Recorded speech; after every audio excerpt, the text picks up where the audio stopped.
दोस्तों नमस्कार, मैं जगन्नाथ गौतम देश रोजाना यूट्यूब मंच पर आपका स्वागत है। दोस्तों, पिछले कुछ दिनों से या ये कह सकते हैं कि इन चुनावों में मोदी जी के भाषणों पर उंगलियां उठ रही हैं और जिस तरीके से कई भयंकर गलतियां मोदी जी अपने भाषणों में कर रहे हैं, उससे उनकी तो जग हंसाई हो भी रही है। उधर भाजपा का भी ग्राफ ऐसे भाषणों से निरंतर नीचे जाता दिखाई दे रहा है। अब ऐसी क्या बात हुई है दोस्तों? मोदी जी ने जो उड़ीसा के कंधमाल में एक चुनावी सभा में भाषण दिया, उसकी चर्चा न केवल देश में बल्कि विदेशों तक में हो रही है। और ये चर्चा केवल इस बात की नहीं है कि उनका भाषण क्या था, चर्चा इस बात की भी है कि मोदी जी की जनरल नॉलेज सबके घेरे में है। मोदी जी महान देश के इतने बड़े प्रधानमंत्री हैं, महान प्रधानमंत्री हैं, तो लोग सोच रहे हैं कि एक देश का प्रधानमंत्री ऐसी गलतियां कैसे कर लेता है।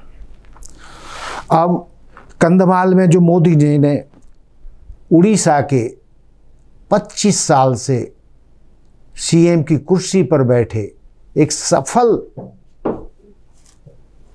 मुख्यमंत्री पर जिस तरीके से आरोप लगाया, उससे उनकी जग हंसाई हो रही है।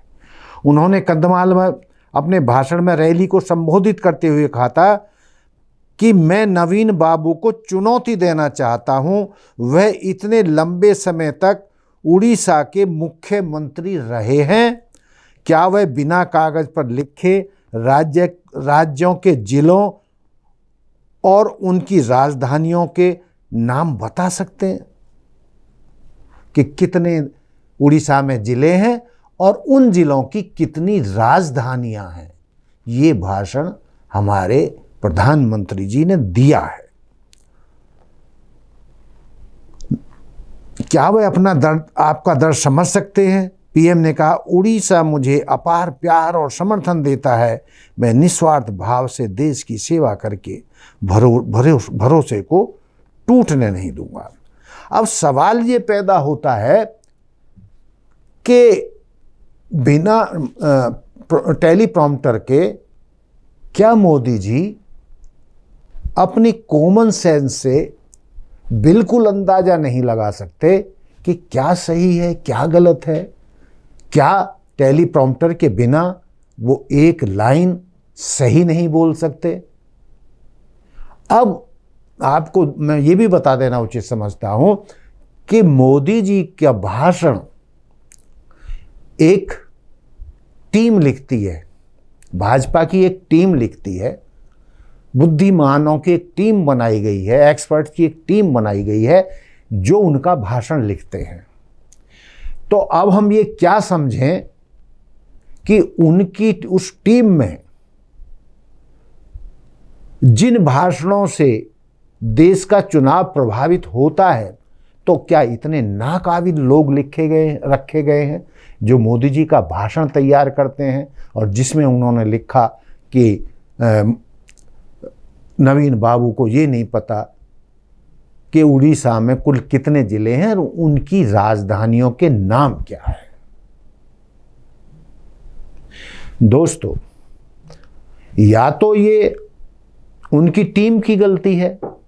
यदि उनकी टीम की ये गलती है तो ये भयंकर गलती है और उस टीम को तुरंत उस काम से हटा देना चाहिए, क्योंकि वो लिखा हुआ भाषण पढ़ते हैं। टेलीप्रॉम्प्टर पर जो आता रहता है वो उसे पढ़ते रहते हैं, अपने आप से वो कुछ नहीं बोलते। और ये भी कई बार देखा गया है, यदि किन कारणों के चलते टेलीप्रॉम्प्टर बंद हो जाए तकनीकी कारण, तो वहीं वो रुक जाते हैं, वहीं चक जाते हैं, वो एक लाइन भी फिर आगे नहीं बोल पाते।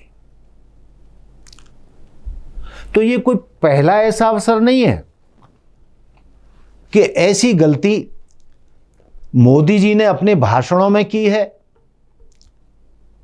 या उनकी एक्सपर्ट टीम जो उनके लिए भाषण तैयार करती है वो ऐसी भयंकर गलतियां मोदी जी के भाषण के लिए कैसे लिख सकती है। एक और मैं उदाहरण देना चाहता हूं जो जरूरी है। यूं तो मोदी जी के भाषणों में आजकल नहीं, पहले भी इस तरीके की भयंकर गलतियां होती रही हैं। तो उन्होंने एक बार इसी तरीके के मामले में कहा था कि मुझे याद है या मैंने पढ़ा है या मैंने सुना है कि गुरु नानक देव, कबीरदास जी और गुरु गोरखनाथ आपस में मिलकर घंटों आध्यात्मिक चर्चा परिचर्चा किया करते थे। लेकिन दोस्तों, ना तो उनकी भाषण लिखने वाली टीम को ये पता और ना ही मोदी जी को पता है कि उन तीनों के जन्म में सैकड़ों सालों का अंतर रहा है। वो एक समय में पैदा ही नहीं हुए, उनके जीवन जन्मदिन का पर सैकड़ों सालों का माइनस प्लस है। तो एक साथ कैसे वो आध्यात्मिक चर्चा करते थे। मैं उसमें बता भी देना चाहता हूं कि गुरु नानक देव जी का जन्म अप्रैल 1469 में बताया जाता है। उसी तरीके से कबीरदास जी का जन्म की 2 तिथियां आती हैं। कुछ लोग उनकी 1398 में बनारस में जन्म बताते हैं और कुछ लोग जो है 1440 में भी उनका जन्मदिन बताते हैं। और जहां तक गुरु गोरखनाथ जी के जन्मदिन की बात है कि किस तिथि में कौन से सन में वो पैदा हुए थे, तो उनका तो ऐसा कुछ पता ही नहीं है। और जो इतिहासकार हैं या जानकार हैं वो लोग कहते हैं कि गुरु गोरखनाथ का जन्म 8वीं सदी से 11वीं सदी के बीच में कहीं रहा होगा। 14वीं सदी, 15वीं सदी, 8वीं और 11वीं सदी, तो कितना अंतर है। तो उनकी टीम कैसे ऐसे भाषण लिख देती है। और मोदी जी भी बिना अपने बुद्धि का इस्तेमाल किए, कॉमन सेंस का इस्तेमाल किए, कैसे इतनी भयंकर गलतियां अपने भाषणों में कर जाते हैं। अब जिस तरीके की ये गलती उन्होंने की है उड़ीसा में चुनावी भाषण में, उससे तो भाजपा के लोग ही चिंतित हो गए हैं। और इस दौरान भी वो कुछ इसी तरीके के भाषण दे रहे हैं। अजीबोगरीब उनकी भाषा हो गई है, जिससे जो भाजपा या आरएसएस के लोग हैं वो परेशान बताए जा रहे हैं कि आखिर मोदी जी को हो क्या गया है, जिससे उनके भाषणों से फिलहाल का जो दौर चुनाव का चल रहा है भाजपा को घाटा होता दिखाई दे रहा है। और ये भी सबको ज्ञात है कि मोदी जी ही एकमात्र भाजपा के प्रवक्ता हैं, सब कुछ हैं। अपने ही कंधों पर वो पूरी भाजपा को ढोते हैं। उनके भाषणों पर ही भाजपा का जो भविष्य है पिछले 10 सालों से टिका है। तो यदि वो ही इस तरीके की गलतियां करेंगे तो जनमानस में, भारत की 144 करोड़ जनता में उनके प्रति कैसा भाव आएगा, वो क्या मैसेज देंगे। और करोड़ों लोग ये सोचेंगे कि हमारे प्रधानमंत्री जी को इतना भी नहीं पता है, वो क्या क्या बोल जाते हैं। और यही नहीं, कि उनके भाषण के कुछ घंटे बाद ही उड़ीसा के मुख्यमंत्री ने उनको याद दिलाया कि ना तो मेरी याददाश्त कमजोर है, ना ही उड़ीसा की जनता की याददाश्त कमजोर है, ना ही हमारी सबकी उड़ीसा के लोगों की जनरल नॉलेज इतनी कमज़ोर है कि हम इतनी सी बात ना समझ सकें। बल्कि हमें तो लगता है कि मोदी जी को भूलने की आदत है। वो कहते कुछ हैं, करते कुछ हैं, वादा कुछ करते हैं और वादा करके वो भूल जाते हैं। उन्होंने ये भी दावा किया है कि अगला मुख्यमंत्री भी उड़ीसा का मैं ही बनूंगा। भाजपा या मोदी जी का सपना उड़ीसा में कभी पूरा होने वाला नहीं है। साथ ही उन्होंने ये भी दावा किया कि मोदी जी ने उड़ीसा के लोगों के साथ जो भी वादे किए, चाहे कोयले की रॉयल्टी बढ़ाना हो, चाहे किसानों से किए हुए न्यूनतम समर्थन मूल्य एमएसपी को दोगुना करने का वादा भी उन्होंने मोदी जी पर भूलने का आरोप लगाया। निर्माणाधीन तटीय राजमार्ग को भी भूलने का आरोप लगाया। कहा कि कोयला उड़ीसा की प्राकृतिक संपदा है। दावा किया कि प्रधानमंत्री 10 वर्षों में इसके लिए भुगतान की जाने वाली रॉयल्टी बढ़ाना भूल गए हैं। और भी उन्होंने यानी बीजू पटनायक ने और भी उन पर पलटवार करते हुआ कहा कि उड़ीसा के बारे में जो प्रधानमंत्री जी ने कहा है, लेकिन उनको अपने भी भाषण याद रखने चाहिए। कि प्रधानमंत्री ने कहा था कि आपने संस्कृत को 1000 करोड़ रुपए आवंटित किए, लेकिन उड़िया को शून्य, 1 पैसा नहीं दिया उड़िया भाषा के विकास के लिए। जबकि उड़िया एक शास्त्रीय भाषा है, लेकिन आप इसके बारे में भी भूल गए।